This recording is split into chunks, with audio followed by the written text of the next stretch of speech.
You know the feeling of walking down a cramped concrete hallway and how you instantly relax stepping through a doorway into a spacious, sunlit room. That sudden drop in anxiety is a measurable biological response. A field of science known as neuro-architecture uses tools like brain scans to study exactly how the built environment dictates the state of our nervous system. But most of us don't spend our days exploring physical buildings. We spend the vast majority of our waking, indoor lives clicking through web browsers. And human biology did not evolve to understand the internet. Our brains apply the exact same three-dimensional survival rules to an app on our phone as they do to a physical room. They scan both environments for identical signs of safety or danger. Think about the physical reaction you get when you land on a messy, cluttered website. You feel a sudden spike of frustration and an immediate urge to leave. This diagram shows what happens inside your head when a digital space lacks order. Psychologists call it cognitive load, a technical measure of how hard your brain has to work to find a pattern. When a layout is chaotic, your brain burns excessive mental energy trying to make sense of the mess. Your nervous system interprets this wasted energy as a low-level survival threat. Experiencing this scattered, high-friction environment day after day contributes heavily to chronic stress, anxiety, and digital burnout. User interface and user experience design act as the structural engineering of our digital world. The layout of a website actively governs our physiological stress levels. Navigating a sprawling hospital or airport with confusing signs causes an immediate spike in panic. We experience an identical biological panic when we visit a website that lacks a clear visual hierarchy. This diagram shows scattered interface elements. Our minds are hardwired to group items and find a stable pattern.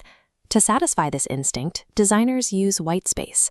By grouping text and buttons with empty space, they build invisible digital hallways, guiding your eye naturally to a button. An intuitive digital layout gives your brain a clear path.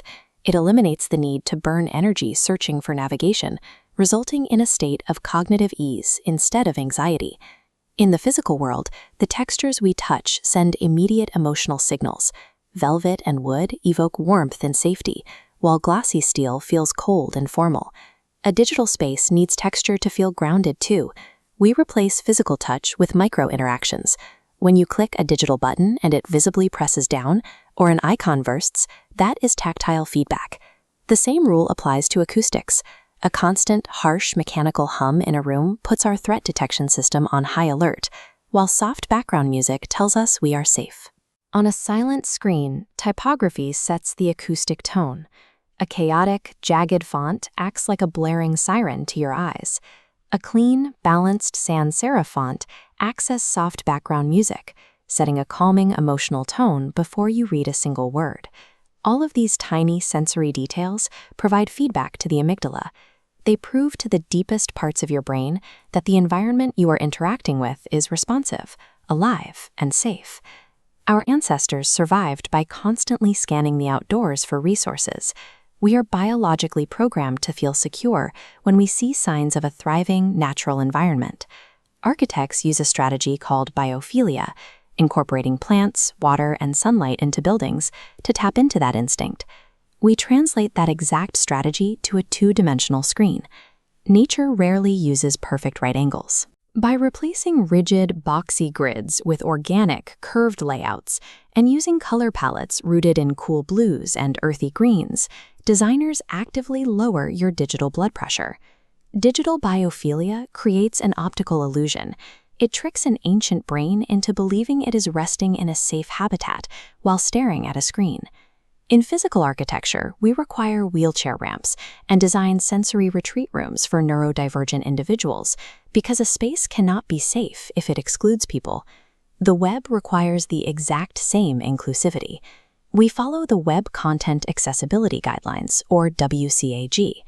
Think of WCAG as the mandatory building code for the internet, ensuring a digital room functions for all cognitive and physical abilities. This means enforcing high color contrast so those with visual impairments can read the text, and building clear logic flows so screen readers can navigate the site without getting trapped. A digital environment fails its core architectural purpose if its design actively frustrates or shuts out a portion of the population. The next time you open a website and feel a sudden wave of calm or an immediate spike of frustration, know that your reaction is real. You are having a valid physical response to digital architecture. By demanding better, science-backed design, we can stop building digital spaces that exhaust us.